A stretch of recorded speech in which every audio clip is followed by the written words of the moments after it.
So I want to start by acknowledging the horrific tragedy in Minnesota of George Floyd. The death of George Floyd is absolutely tragic. That video that we saw, that I saw, that my staff saw, that the president saw.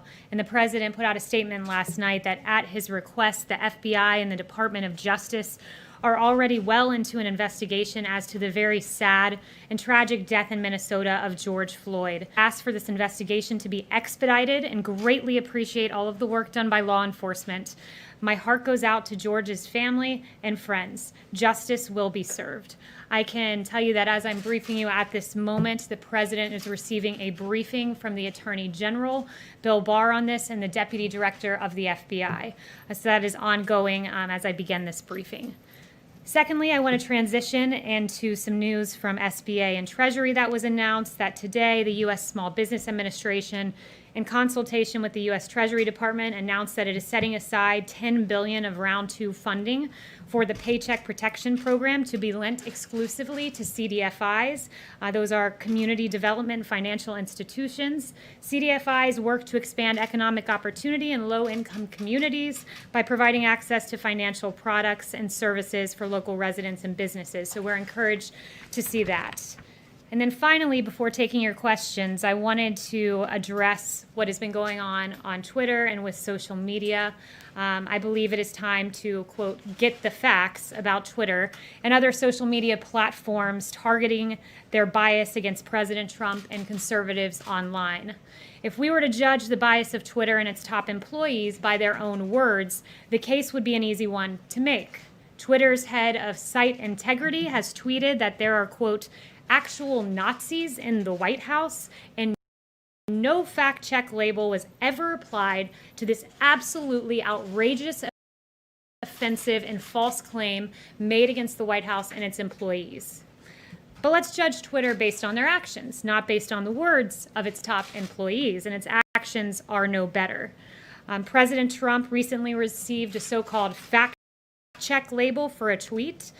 It was a false fact check and an accurate fact check, but nevertheless, Twitter moved forward with it. Dan Scavino, the deputy chief of staff here, was the first user in the history of Twitter to receive a so-called, quote, manipulated media label for posting a video that played a verbatim clip. It is no coincidence that these two unbelievable interventions by Twitter were targeted against the President of the United States and one of the president's top advisors. This is bias in action. And while big tech is quick to censor the president, quick to censor some of his top employees, they are very reluctant, it seems, to label some of the actions by Chinese officials, some of the misinformation that has been spread by China. For example, to move off of Twitter and move to Google, they created a search engine for the Chinese Communist Party, which blacklisted searches for human rights and allowed for easy surveillance. Facebook and Twitter have both taken paid advertising that spread disinformation about China's mass imprisonment of religious minorities, and Twitter has allowed Chinese officials to use its platforms to spread misinformation about the coronavirus, undermine the pro-democracy protests in Hong Kong, and more. And then back in March, a Chinese official began spreading a conspiracy theory on Twitter, an egregious one, that our U.S. military was responsible for the spread of the coronavirus. And that tweet, that disinformation, it took all the way until today when we raised concerns about it to get a fact check. So they appear to be very hastily eager to censor President Trump and some of his employees, but a little reluctant when it comes to China. It's a bit befuddling. But no one believes in the First Amendment more than the president. The president will take action to ensure that big tech does not stifle free speech and that the rights of all Americans to speak, tweet, and post are protected. And finally, I just want to note one other action of Twitter that I learned just before walking out here, that on the Mueller report, their anti-Trump headlines were anti-Trump by a ratio of 76-1. That's extraordinary, and it's not just bias aimed at President Trump and his employees. It's also aimed at everyday Americans. It's aimed at the movie Unplanned, as Twitter suspended their account and then came up with an excuse in the aftermath. And then just another example that liberals are allowed to incite violence against the Covington kids who were in the end proven right, and their video was taken out of context, and yet these individuals were allowed by Twitter to incite violence. It's very disturbing to see. So those are some of the president's concerns, and with that, I will take questions. Jim. That's a very nice tie, Jim, by the way. Thank you very much. Yes. Yesterday, the U.S. hit 100,000 deaths from the coronavirus. That happened at around 6 o'clock yesterday evening. It took until about 9 in the morning for the president to recognize that on Twitter. What took him so long? Look, the president recognized that landmark before we even hit it. The president, that was, after all, it was the impetus behind him lowering the flag to half-staff. He did that for several days, and that was an acknowledgement of that number approaching, and he acknowledged it in a tweet this morning. But we hit 100,000 yesterday evening, and it took 13 hours, some odd hours, for him to recognize that and tweet about it. And far in advance of that benchmark, as I noted, he lowered the flag to half-staff. The president has said, you mentioned 100,000, but the president has said one death is too many. He takes this very seriously. He said before, this is the hardest part of his presidency. It's something that no one wanted to see happen. And on Twitter, shouldn't the president be fact-checked, especially this president who has made so many false and misleading statements that it has put, fact checkers to work across the world. I mean, he's uttered some 18,000 false or misleading statements, according to the Washington Post. If there's any president out there who should be fact-checked, any political leader out there should be fact-checked, isn't it President Trump? And aren't you trying to silence fact-checking by going after Twitter like this? Look, well, first I would say I disagree with all, if not almost all, of those assertions that you're making there, because look, if you're going to get into the fact-checking business, there's no one that should be fact-checked more than the mainstream media that has been continually wrong about a number of things. To give you a list of some of the most egregious ones, that ABC News in December of 2017 falsely reported that Flynn would testify that the president directed him during the campaign to make contact with the Russians. That was false. In 2017, your network CNN botched their WikiLeaks email exclusive and were forced to make on-air corrections. CNN's Jem Sciutto, another CNN one, dropped a fictional bombshell in 2018, July, claiming that Michael Cohen would tell federal investigators that the president knew of the Trump Tower meeting. And there are many more, not to just put the onus on CNN there. So if anyone needs to be fact-checked, I think it should be the media. There are news outlets that make mistakes from time to time. We own up to those mistakes. We correct those mistakes. Not always. I have many you guys haven't owned up to. I could get to. We do on a regular basis. The president never owns up to any of his false or misleading statements or outright lies. You have pledged in this briefing room to never lie to the American people. Are you saying that the president of the United States has never lied to the public before? I'm around the president. His intent is always to give truthful information to the American people. And you mentioned that the media apologizes for their mistruths. I mean, I'm sitting here looking at other headlines in the New York Times saying there aren't enough ventilators to cope with the coronavirus. In fact, we had an excess of ventilators we've shipped around the world.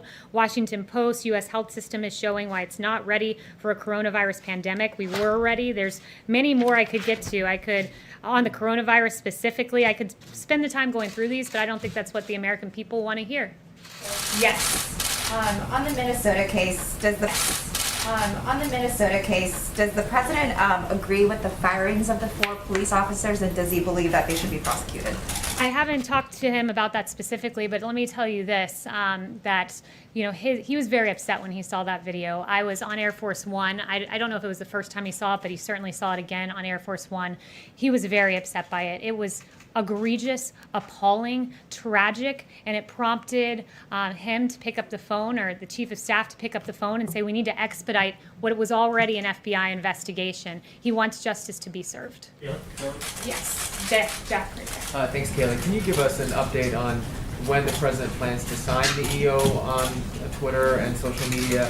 And can you also give us an update on his plans for China and Hong Kong? Is there an order coming on that as well? So thank you for the question. First, I would note with regard to the timing of the EO, that should be later this afternoon is what we're hoping for, hopefully before 5 p.m. But again, it could change. It's still in the works, but we are getting closer.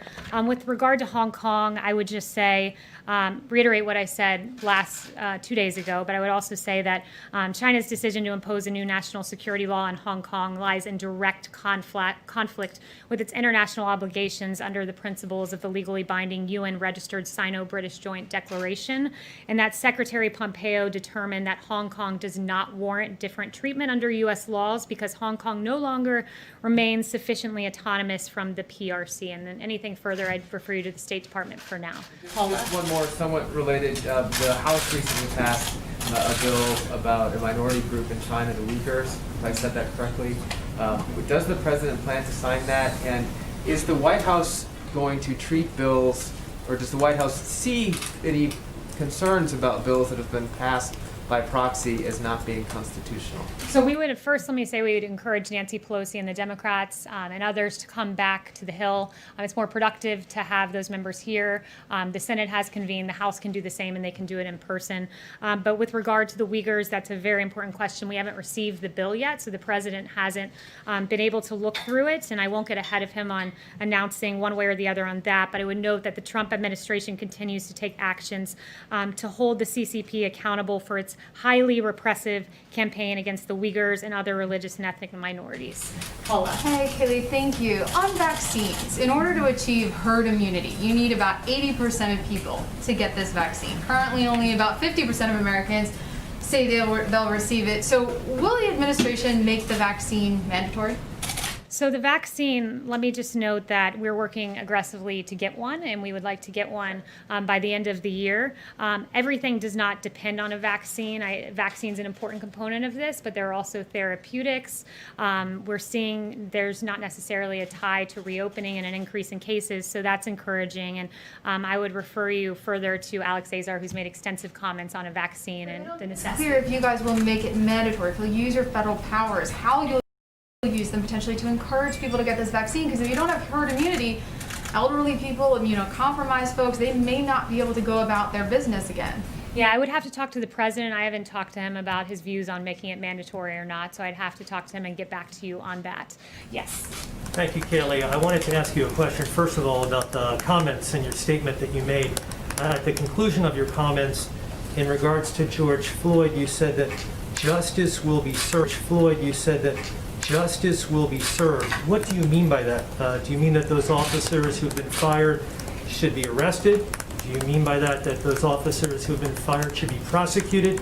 Do you mean that those officers who've been fired should be convicted? What do you mean by justice should be served?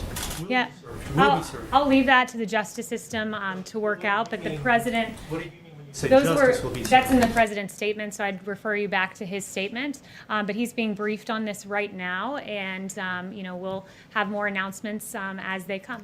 Yes. Another matter in regards to what you said in your statement, in regards to the executive order. I realize it hasn't come out yet, and I realize we haven't seen the language, but we have seen reports. I work for Fox, and we've seen reports that it relates to the Section 230 of the Communications Decency Act. And interestingly enough, former Vice President Joe Biden has also called for the repeal of Section 230. He says that it should be revoked immediately. But as you know, an executive order does not trump the law. An executive order can't, for instance, repeal the law. It can't in any way amend the law. So what would be the intent behind this executive order without getting ahead of what the president intends to sign? Yeah, I don't want to get ahead of that, but the one thing I will say more broadly, you referenced that section, I think that would be included in what I'm about to say. There are various shields in place that essentially shield some of these social media companies and allow them to censor conservative users, and we're not able to see what happens behind those shields. That section was one of those shields you mentioned, so we're looking at ways to remove those shields to shed some light on what is happening and some of the decision making behind the scenes. That's generally and broadly the idea, but I won't get ahead on any specific announcements that should come hopefully before 5 p.m. John. Kayleigh, I want to follow up on Jim's question on fact checking and Twitter, but first a clarification. Has the president spoken to the family of George Floyd? Not to my knowledge. If he did, without my knowledge, that could have happened, but not to my knowledge. Do you know if he intends to, or will you get back to us on that? I can ask him, and I can get back to you on that. Okay. And regarding the fact checking, I mean, the president clearly said things in these tweets that are not true. Do you not acknowledge that? No, I don't acknowledge that. He said, for instance, that the governor of California is sending out ballots to millions of people, anyone living in the state, no matter who they are, how they got there. That is not true. California is sending out absentee ballots to registered voters, not to anybody. Yeah, That's just not true. So let me address this in detail on the issue of ballots. And I'm going to lay out some of the president's concerns, and in that, I will get to the California example.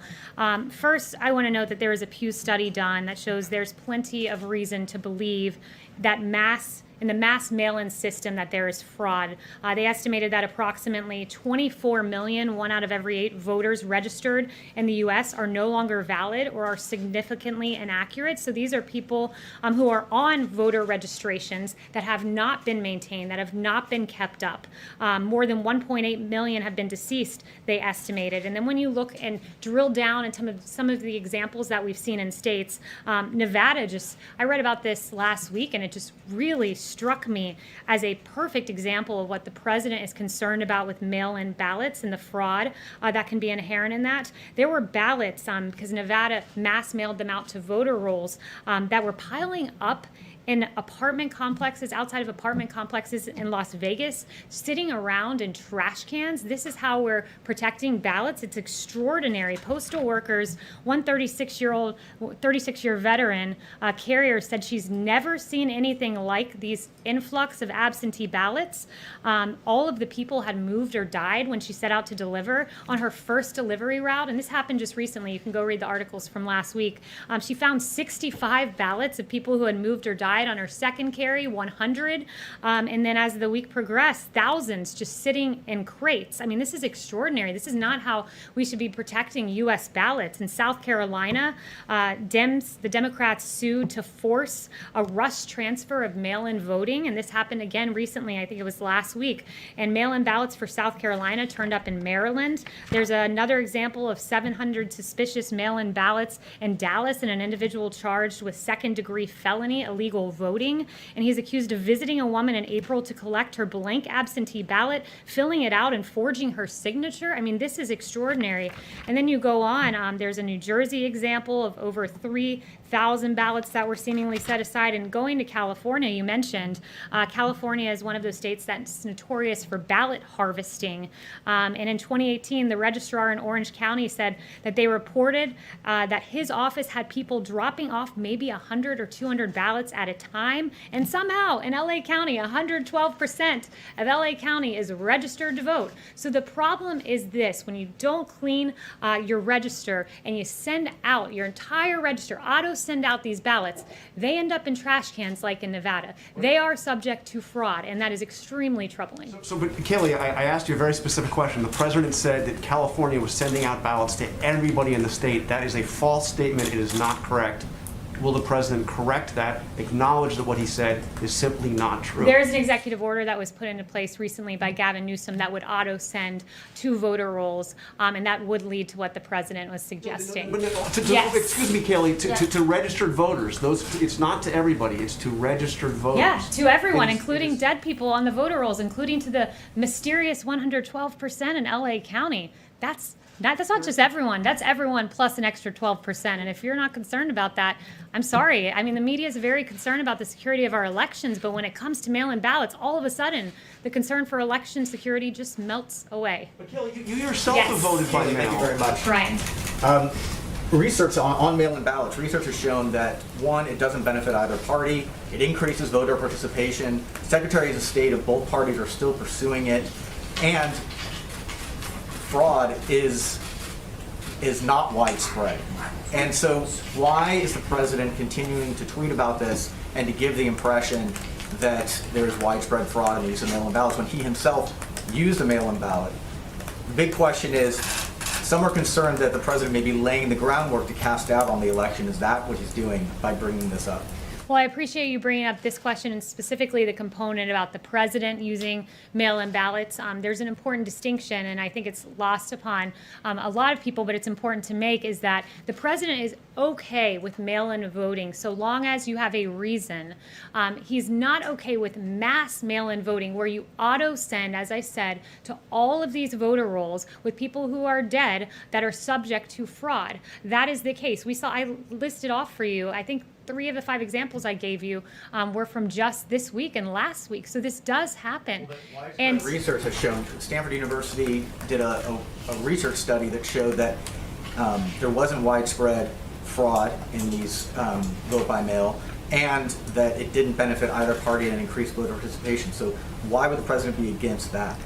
Yeah, it is subject to both parties. This can hurt both parties. I would note that a bipartisan commission, led in part by President Jimmy Carter, a Democrat, concluded that mail-in ballots, quote, remain the largest source of potential voter fraud. So moving the entire country to that system doesn't make sense, and doing so in a hurried fashion ahead of November. Just go look at the Democrat Iowa caucus and how it worked out when they tried to move to a new system. Trying to and lay then groundwork finally, to cast doubt on the results of the election. Finally, is he laying groundwork to try to cast doubt on the results? No, he's certainly not doing that. And I would finally note there's an additional concern that was very well laid out by the Wall Street Journal editorial board, that in 2016, minorities and first-time voters were more likely to have mail-in ballots thrown out. So that is another troubling concern. In fact, 319,000 of those total votes were rejected.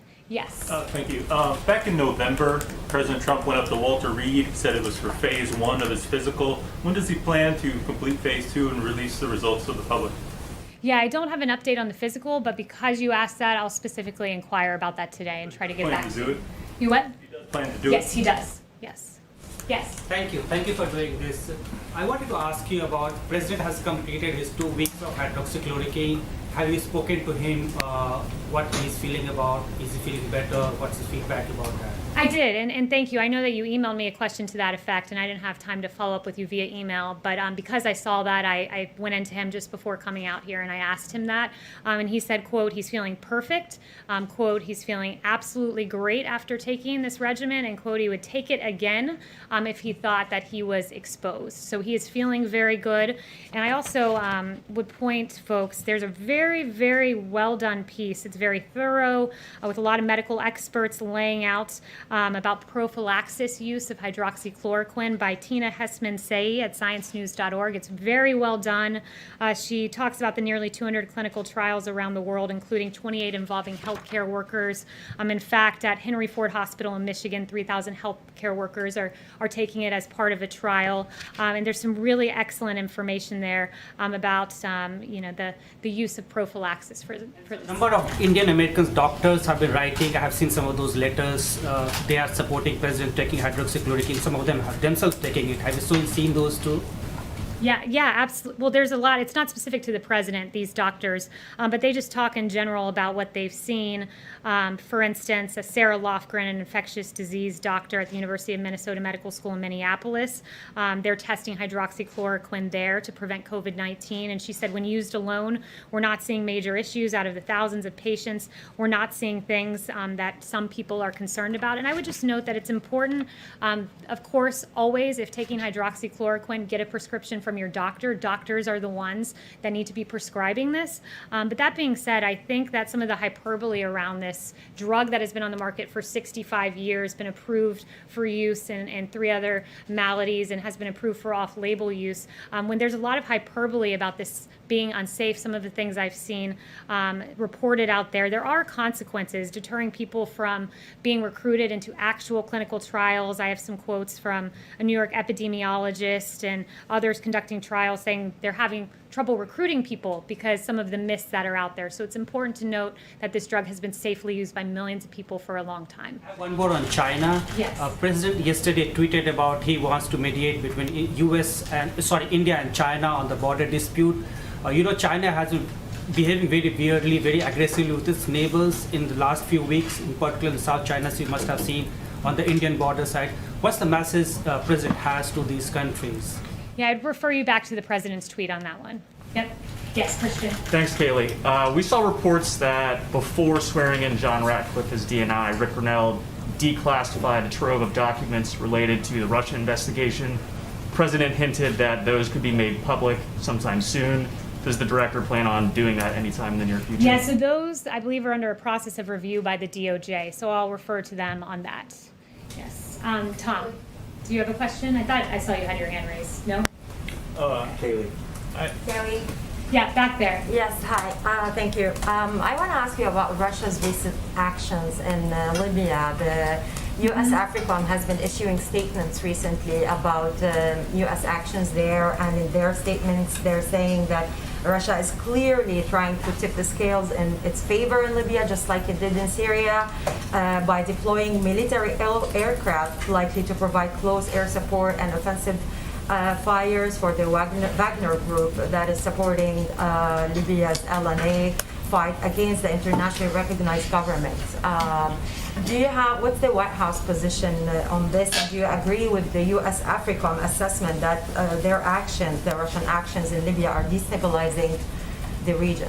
Yeah, we encourage de-escalation in Libya, and for more, I'd refer you to the DOD. Chanel? Thank you, Kayleigh. If Joe Scarborough were innocent, couldn't he sue the president for defamation? And then, in turn, couldn't President Trump's attorneys immediately depose Joe Scarborough and allow him to go on under oath and explain how, this 28-year-old woman was found dead by his desk with multiple skull fractures? Would the president welcome a defamation suit from Joe Scarborough? So on that, I would just refer you back to some of my previous comments that the audio on the Don Imus show was very disturbing, where there was a lot of laughing and joking about this matter. That certainly is not a laughing and joking matter. Do you think that Scarborough has grounds to do so? So I have no further comments other than to just point back to the Don Imus audio. Who hasn't? Yes. Do you have a question? Yeah. When were the states first notified that they would have to take the lead in COVID-19 testing? I know the CDC was working on it early on, January, February, there was a problem with the test. When were the states told, hey, you have to prepare and take the lead here in testing your population? So I don't have a precise date for you, but I know the way the process went, where the states came up with the plans that they thought they would need to have adequate testing in order to reopen. Those plans were given to us, and Admiral Joie meticulously went through all of those plans, ensured that we had enough supply to shore up those plans that states had, and to make sure that the states had enough to safely reopen. So that was how the process went, and the president has done really extraordinary work with testing. 300 to 400,000 tests per day is a pretty good number, a very good number, I would say. More than 15 million done, beating the world in testing numbers, and under 10% positivity is at least the barometer given by the WHO as what's necessary. And nationally, we're at under 10% positivity. In fact, we're at 7.5% positivity rate. So we are doing quite well on testing. Is there anyone who hasn't gotten a question? Because right there. Yeah, thank you. Has the president heard from his counterparts regarding the G7 summit? Is it actually going to take place in June at the White House? We do aim for it to take place then. It's gotten positive reception. I inquired about this 2 days ago and was told it's getting very positive reception from world leaders. So we do intend for that to take place here. I have a date on you. Yeah, perfect. Thank you. You yourself have been able to vote by mail several times. Do you think anyone with health concerns, who has health concerns about going to the polls, should have that same convenience, that right? So what I would note again is the distinction between absentee voting and having a reason, and mass mail-out voting, where ballots are sent in a widespread fashion to people who are dead but on voting rolls, and those ballots end up in trash cans. That's a state-by-state consideration. I'll leave it to states to determine what is a valid reason. But there are, if you're an elderly person who's unable to get to... They're doing this out of health considerations for a lot of their residents. And if they want to pursue that track, is there anything wrong with that? Again, you're asking, I assume you're asking with relation to the pandemic that's going on. None of us know where we're going to be in November. I'd first note that we don't have a crystal ball. But what I would say is that there are real concerns when you don't do in-person voting. And South Carolina is a great example where Democrats literally sued to force rushed mail-in voting. And what happened? You had ballots from South Carolina ending up in Baltimore. That is not a tenable system. And as states start to reopen and we see people out at beaches in Florida and we're not seeing these mass spikes, and we see people safely going to restaurants and social distancing and washing their hands and doing all the wonderful mitigation techniques put forward by our experts, they're reopening society and they're doing so safely. And I think there's a way to continue our great civic duty of showing up and voting in a way that is safe. In the same way it's safe to eat at a restaurant, it's safe to go to a beach, we can vote in a safe fashion. And I think that's something that is good and to be celebrated as we head to November. All right, I think I took everyone's question. Thank you so much, guys.